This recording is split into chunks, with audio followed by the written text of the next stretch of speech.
Hello. Um, I'm almost done with my first week of school. I have 2 more days left. Um, at my school, classes are an hour and a half long, unless you have a two-section class, and then it's 3 hours, and it'll be back to back from one period to the next.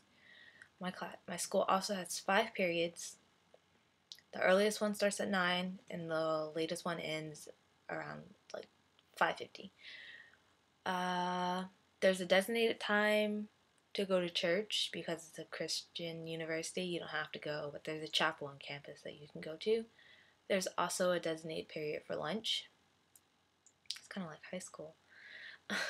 But besides that, the classes are really chill and really relaxed, and you only meet one time a week, which is really different from America because the only classes where you meet one time a week are the ones that are really long, and they're all an hour and a half regardless. Except for my language classes, I meet them 4 times a week, but I'm not sure if that's because it's an exchange student class or if it's just because of a language class and they're all like that.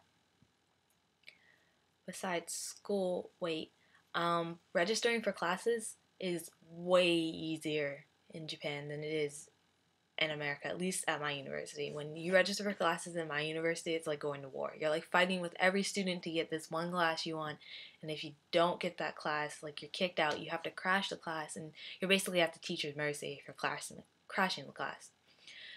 In Japan, it's just log on to the web portal thing, then type in the registration code for each class, click a button, and you're done. You have that class.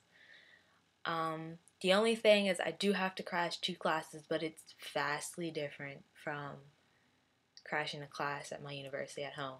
I just have to sign this thing and have the teacher say, yeah, you can take this class, and then that's it. And everyone's telling me that most of the teachers aren't going to say no because they understand that technically I'm starting the second semester in Japan. They start in April. So I started second semester, and a lot of the teachers already understand a lot of exchange students come second semester, so they can't fulfill their prerequisite. Besides school, I set up a bank account. It's technically still not finished. I can't do anything with my bank account until my bank card comes, and that takes a week. But besides that, the hardest part is the application. Just if you know this beforehand, then it's not hard. But if you didn't know that, then it's like tedious and annoying. The when Before you get a bank account, you have to have your residence card, which you should get at the airport or at the government office in Japan. Um, but you have to write your name exactly as it is on the residence card. I mean, like, exactly. Like, I thought, yeah, I just have to put my name, my full name on there, but it's no. If your name is in caps locks on the residence card, it has to be caps lock on your bank account.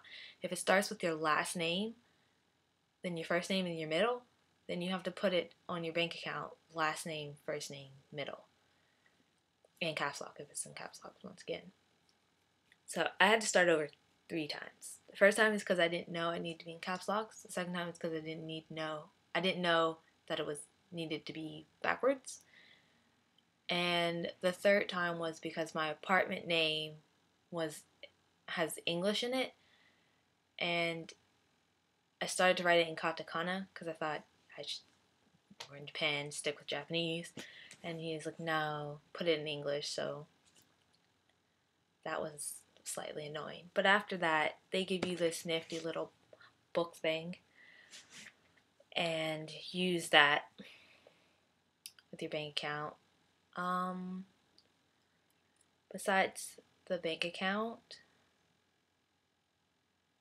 in my school, I got new glasses, as you can see. And getting glasses in Japan is so painless, and it's so cheap. I guess glasses are like so trendy here, and it's such a huge staple. Like, I literally can't swing a dead cat without seeing someone in glasses with or without the lenses. So I guess that's why it's so cheap here. And another thing that's cheap, I know I said I was done talking about school, but books are so cheap in Japan at a university. Like at my university, a book can cost, the cheapest book I got was like 30 bucks. The most expensive book I got was nearly 200. And it really depends on your major. I know some psychology students that have anything less than 180 for their books. But in Japan, two of my books altogether is about, I think, 70 bucks. And I'm like, yes, this is so nice. Also, Japan is very like, it's a really paper society and a cash society, so you don't really use cards too much here. Maybe just to withdraw money from an ATM, and that's about it. Like, they don't, I rarely see people actually pay things with a card, and I rarely see anyone use computers for anything. Like, when my school said we registered online for classes, I was kind of shocked. The grad students have to do it by paper.